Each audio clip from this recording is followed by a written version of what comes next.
Aleluya. Cristo viene pronto. ¿En qué consiste la grandeza? Es el tema que quiero compartir en un momento con la ayuda preciosa del Espíritu Santo. Juan 13:15 nos dice así la palabra del Señor: porque ejemplo os he dado, para que como yo os he hecho, vosotros también hagáis. Padre Celestial, te doy de gracias porque de nuevo me permites exponer tu palabra, tu poderosa palabra, tu preciosa palabra, en el nombre, que es sobre todo nombre, Señor. En el nombre de Jesús lo hago. El carácter del siervo del Señor Jesucristo quedó demostrado por un acto de humildad que conmovió a sus discípulos y que luego usó como ejemplo para su ministerio recíproco. La escena en Juan 13 es el aposento alto en el cual había sido preparada la última cena, la noche que Jesús fue traicionado. Esa fue la última vez que los 12 discípulos se reunieron con el Señor Jesús. Durante 3 años y medio habían aprendido de Él y seguido sus pasos. En por lo menos 3 ocasiones les había dicho claramente que iba a dar su vida como rescate, que sufriría y moriría, y que luego partiría del mundo. Los discípulos lo amaban, pero estaban obsesionados con la función prominente que esperaban desempeñar en posiciones de liderazgo en un reino literal que creían habían venido a establecer Cristo en esa época.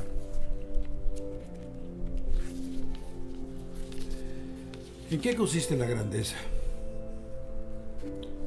Los discípulos estaban tan confundidos acerca del tiempo de la venida del reino mesiánico y del papel que jugarían en él, que aún al entrar en el aposento alto estaban discutiendo acerca de quién de ellos era el más importante.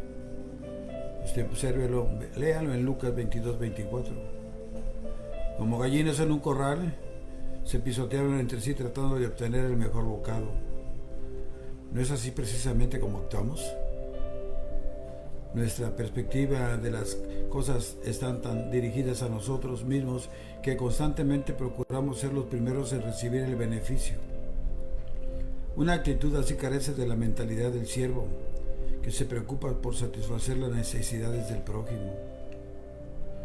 El Señor reprendió la disputa que tenían acerca de quién sería el más grande con estas palabras: los reyes de las naciones se enseñorean de ellas, y los que sobre ellas tienen autoridad son llamados bienhechores.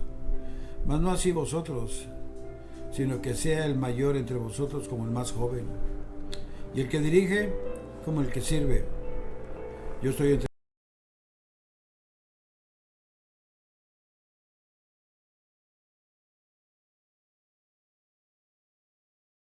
alrededor de la mesa, reclinándose sobre los lechos.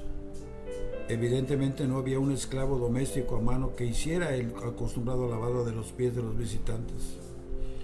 Una vasija de barro con agua estaba cerca, y también un ladrillo y una toalla. Pero ninguno de los discípulos tomó la iniciativa de hacer por los demás esa tarea. Estaban por encima de ese trabajo destinado a los más humildes, pero Jesús no lo estaba. El apóstol Juan, en el capítulo 13, nos dice que cuando Jesús lavó los pies de sus discípulos, había 4 cosas que hicieron de ese acto suyo lo más admirable. En primer lugar, se nos dice que Él sabía que su hora había llegado, es decir, el tiempo de su sufrimiento en la cruz y su partida de este mundo. Esa hora era un punto predeterminado en el tiempo, ya decidido desde antes de la fundación del mundo. El mundo había recibido el Salvador y pronto habría de crucificarlo. Después de producirse eso, Él iría al Padre. Juan mencionó varias veces que su hora no había venido todavía. Pero ahora, en vísperas de la crucifixión, su hora había llegado, la hora en que Él partiría de este mundo. Nótase que Él no estaba dejando el mundo, sino este mundo. Para él este mundo era evidentemente un lugar terrible, lleno de los efectos del pecado. Ahora bien, a la luz de su pronta partida de este mundo por medio de la muerte, Jesús se humilló a sí mismo y lavó los pies de sus discípulos. En ese punto clave, estando cerca del fin, Él hizo lo que nosotros jamás habríamos hecho. Aceptó una posición de humildad y de esclavitud. Qué gracia tan grande mostró para el bien de los suyos. En segundo lugar, como había amado a los suyos que estaban en el mundo, los amó hasta el fin. Sus discípulos fueron llamados los suyos, porque Él se gozaba en reclamarlos como posesión suya. Él sabía que eran hombres comunes y corrientes que habían cometido muchos errores varias veces y que lo seguirían haciendo. Él sabía que Felipe no lo reconociera como Dios alrededor de aquella mesa, que Pedro lo negaría esa misma noche, que Tomás dudaría de su resurrección y que todos los abandonarían huyendo antes de despuntar el día. Sin embargo, a pesar de saber todo eso, los amó hasta el mismísimo fin, o sea, literalmente hasta lo sumo. A pesar de conocer sus fallas, se inclinó con amor y lavó los polvorientos pies de sus discípulos, tomando forma de siervo. En tercer lugar, y cuando cenaban, el diablo ya había puesto en el corazón de Judas Iscariote, hijo de Simón, que le entregase. Jesús sabía perfectamente que el traidor estaba sentado a la mesa. Él sabía que en lo más oscuro y recóndito de la mente de Judas ya había sido diseñado su plan de traición. Sin embargo, consciente de todo eso, el siervo modelo se inclinó para tomar con sus manos y lavar los pies de Judas. Un admirable ejemplo de lo que significa ser un siervo perfecto. Por último, los versículos 3 y 4 dicen: sabiendo Jesús que el Padre le había dado todas las cosas que en las manos y que había salido de Dios y a Dios iba, se levantó de la cena. Jesús estaba perfectamente consciente de su origen divino y de su gloria futura. Sabía que el Padre le había prometido autoridad sobre todas las cosas del universo. Sin embargo, el heredero de todas las cosas se humilló a sí mismo para hacer el trabajo de un esclavo. Haya, pues, en vosotros este sentir que hubo también en Cristo Jesús. Filipenses 2:5. La hermosura de ese acto de humillación de sí mismo de Cristo lo describe a continuación Juan, mediante una serie de frases significativas. Se levantó de la cena y se quitó su manto, y tomando una toalla, se la ciñó. Luego puso agua en un lebrillo y comenzó a lavar los pies de los discípulos y a enjugarlos con la toalla con que estaba ceñido. Esos actos constituyen una parábola de la obra de la redención del siervo perfecto, tal como aparece descrito en Filipenses 2, del 5 al 8. Abandonó su lugar al lado del Padre en el cielo, puso de lado el aspecto exterior de su gloria y tomó la forma de un esclavo, vertió su sangre como ofrenda por el pecado y finalmente resucitó y se sentó a la diestra del Padre. Los discípulos, sin embargo, no vieron en eso una parábola. Todos ellos sentían en su corazón, sin duda alguna, que el Señor era el último entre todos ellos, que debía hacer el trabajo de un esclavo doméstico. Sin embargo, ninguno hizo nada por evitar que hiciera aquel trabajo. Quizá cada uno de ellos pensaba que debía ser otro de los 12 quien hiciera esa tarea. Jacobo pudo haberse preguntado por qué Andrés no había aceptado la tarea, y Andrés pudo haber pensado lo mismo con respecto a Jacobo. Mientras se hacían esas preguntas, Jesús simplemente continuaba lavando los pies de cada uno de ellos hasta llegar a Pedro. Desconcertado por todo aquello y horrorizado por lo que el Señor estaba haciendo, Pedro no acertó a comprender que el Señor jamás actuaba fuera de la dignidad de su posición. En otra ocasión, Pedro había censurado al Señor por hablar de la cruz. Esa vez el Señor le recordó a Pedro que se estaba aliando con Satanás, porque no estaba poniendo su mente en las cosas de Dios, sino en las de los hombres. Marcos 8:33. Pedro ahora dice bruscamente: Señor, ¿tú me lavas los pies? ¿Por qué tiene el amo que servir al esclavo? La respuesta del Señor indicó que en ello había algo más que el lavado y limpieza literal de los pies. Lo que yo hago, tú no lo comprendes ahora, mas lo entenderás después. Pedro debía más bien estar observando y aprendiendo antes que hablando. Más tarde, Pedro habría de aprender dos valiosas lecciones espirituales relacionadas con esa experiencia. Una de ellas fue una lección sobre la limpieza, cuando fue restaurado después de su triple negación del Señor. La otra fue una lección en cuanto a la humildad de servir, acerca de la cual escribió muchos años después. Y esto lo vemos en la primera carta de Pedro, en el capítulo 5, del versículo 1 al 6. Pedro no reaccionó a las palabras de Jesús extendiendo los pies para ser lavados, sino que más bien lo recogió y dijo: no me lavará los pies jamás. Pedro era evidentemente lo bastante humilde al sentir que Jesús no debía lavar sus pies, pero también lo bastante orgulloso al decirle al Señor lo que éste no debía hacer. Pedro enfáticamente declaró que Jesús nunca le lavaría los pies, pero 60 segundos después tuvo que cambiar de opinión. Al igual que Pedro, nosotros a menudo somos muy rápidos para disparar cuando pensamos que tenemos razón, pero pronto tenemos que buscar la bala erróneamente disparada.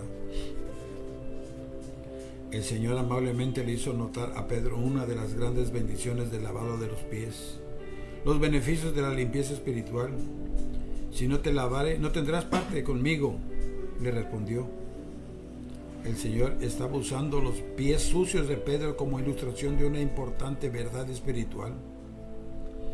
De la misma manera que esos pies necesitaban ser lavados por el esclavo doméstico porque estaban sucios, así también los creyentes espiritualmente contaminados por el mundo necesitan de limpieza.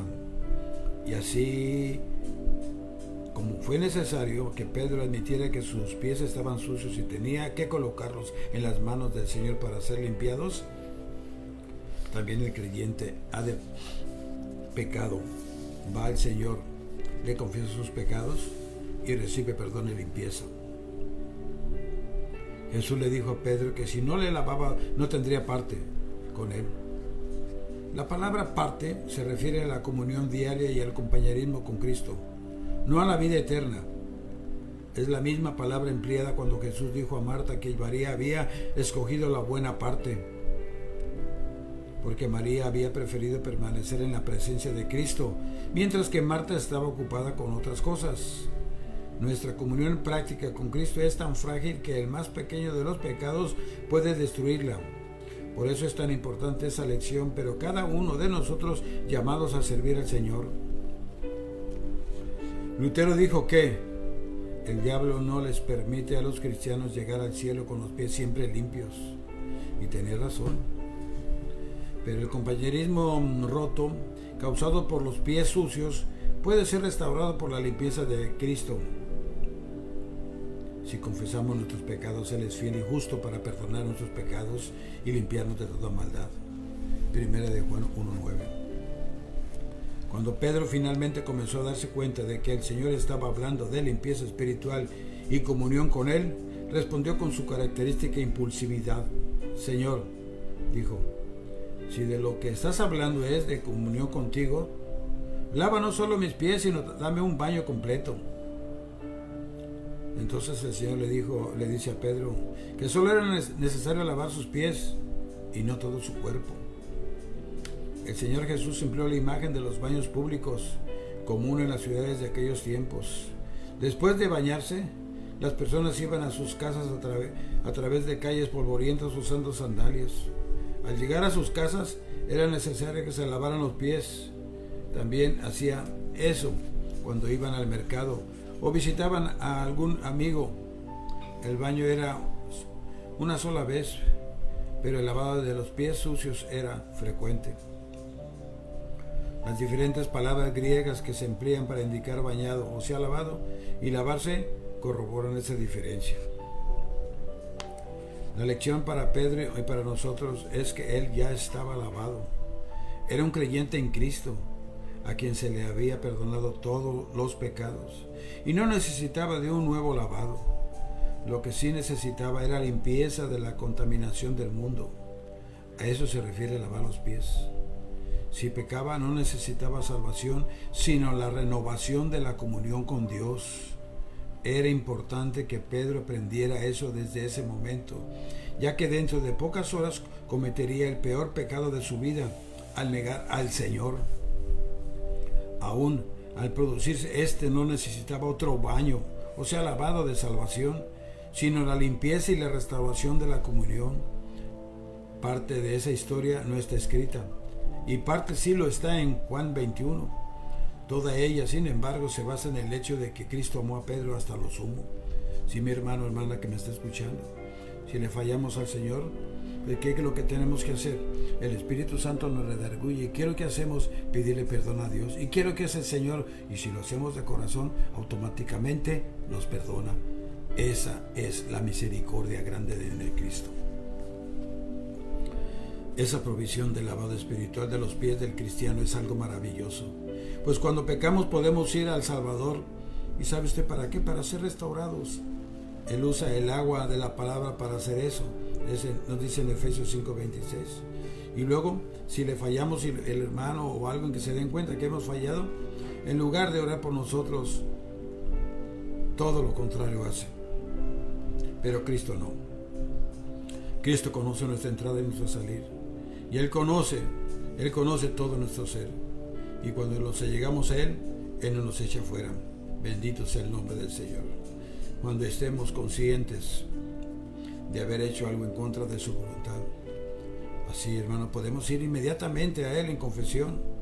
Entonces el siervo perfecto misericordiosamente lleva a cabo su obra de lavar nuestros pies y la comunión con Él se vuelve de nuevo una realidad presente.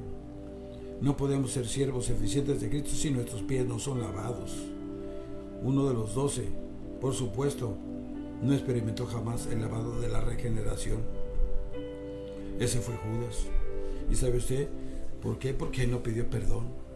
Él tuvo un remordimiento y el remordimiento lleva a la muerte, más el arrepentimiento lleva a la vida. Y ese fue Judas. Y Jesús tiene cuidado en señalar ese hecho. Vea el versículo 10 y 11. De los versículos 12 al 17 el Señor le enseña otra importante lección con su representación en vivo de la parábola. Una lección directamente asociada con la enseñanza de cómo servir. Cuando hubo terminado su acto de servicio, tomó nuevamente su lugar en la mesa y comenzó a enseñar una lección a todos ellos. Su lección a Pedro había sido sobre la relación vertical del creyente con Él. Ahora les está hablando de la relación horizontal, la de los discípulos entre sí. Comienza con la pregunta: ¿sabéis lo que os he hecho?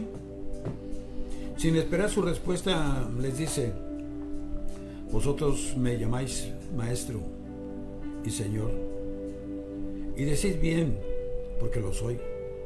Pues si yo, el Señor y el Maestro, he lavado vuestros pies, vosotros también debéis lavar los pies los unos a los otros, porque ejemplo os he dado para que como yo os he hecho, vosotros también hagáis.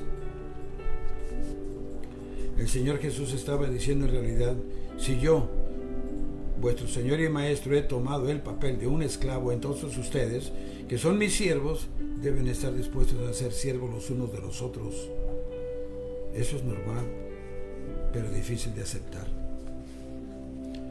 Los discípulos gozosamente habrían lavado los pies del Maestro, pero Él insiste en que ellos se sirvan entre sí. El punto aquí no es el servicio humilde, sino específicamente la limpieza de los pies sucios de los demás. Pablo se refiere a ese ministerio en Gálatas 6:1. Hermanos, si alguno fuere sorprendido en alguna falta, vosotros que sois espirituales, restauradle con espíritu de mansedumbre, considerándote a ti mismo, no sea que tú también seas tentado. Si un hermano es tomado en un pecado tal como la soberbia o la chismografía o algún otro, los hermanos espirituales, actuando como verdaderos siervos, deben de restaurarlo estimándolo más importante que sí mismos. Y eso nos dice en Filipenses 2:3. Deben lavar sus pies. ¿Cómo? Tomando el agua, entre comillas, de la palabra de Dios. Y amablemente, lo más amablemente, aplicarla al hermano y a su pecado, estando conscientes todo el tiempo de que ellos también son vulnerables a la tentación. La tentación de la carne es hacer esto con severidad o con una actitud de superioridad, usando agua que lo queme para que nunca lo olvide, o papel de lija en vez del agua pura de la palabra de Dios. La comunidad cristiana está llena de personas cuyos pies están sucios. Solo siervos genuinos, humildes, espirituales y sabios, mediante la acción del Espíritu Santo, pueden restaurar a estas personas. Este acto del Señor fue un servicio de abnegación. Él estaba poniendo en práctica lo que había predicado, al decirles a sus discípulos que había venido para servir, no para ser servido. Marcos 10:45. Ellos recordarían todos los días de su vida aquello que Él había hecho aquella noche. 25 años más tarde, cuando Pedro escribió su primera epístola, en sus palabras está el eco del mensaje del Maestro en cuanto al lavamiento de los pies. Al exhortar a los ancianos de las iglesias a ser verdaderos ejemplos de la grey, no teniendo señorío sobre los que estaban bajo su cuidado, sino humillándose bajo la poderosa mano de Dios. 1 de Pedro 5, del versículo 3 al 6. Pedro aprendió bien la lección. ¿La hemos aprendido también nosotros? La lección del Salvador sobre el servicio termina con una bienaventuranza. Si sabéis estas cosas, bienaventurados seréis si las hiciereis, al igual que las bienaventuranzas de Mateo 5. Esa bienaventuranza de Dios viene como resultado de nuestra obediencia a Él. Dios tiene una bendición especial para el siervo humilde que se rebaja a lavar los pies de sus consiervos, como un hacedor de la palabra. Será bendecido en lo que hace. Santiago 1:22 al 25. Es mucho el dolor innecesario que nos causamos al negarnos a humillarnos y a servir como lavadores de pies de los demás. Si consideramos tal servicio como algo que está por debajo de nuestra dignidad, nos estamos colocando por encima del Señor Jesucristo. Él les dijo a sus discípulos que el siervo no es mayor que su Señor. Y sus verdaderos siervos no deben horrorizarse de hacer lo que Él hizo. Diótrefes no habría fracasado si hubiera obedecido las palabras de Jesús. Lo vemos en 3 Juan 9. Y también se habrían evitado muchos capítulos tristes en la historia de la iglesia. Y muchas divisiones no se estarían produciendo hoy en las congregaciones. Habiendo tantos cristianos que sufren a nuestro alrededor, hay muchas oportunidades para el servicio de lavado de los pies. Tenemos todo el estímulo necesario del Señor Jesús mismo para hacerlo. En realidad tenemos su mandamiento de hacerlo. Si de veras seguimos al Maestro, transitaremos por la senda humilde del servicio. Sí, Señor. Y Él nos puso el ejemplo. Así es que hagamos lo que también el Señor hizo. No seamos orgullosos y sigamos poniendo nuestros ojos en el autor y consumador de la fe, que es en Cristo Jesús. No solamente viéndolo, sino haciendo también lo que Él hizo. Y con la ayuda del Espíritu Santo lo vamos a hacer, y lo hemos hecho. Su servidor lo ha hecho. Y es una gran bendición cuando hacemos eso. No solamente para uno, sino para los demás. Que Dios me los siga bendiciendo. Así se despide su hermano y amigo el pastor Carlos Parga. Hasta la próxima.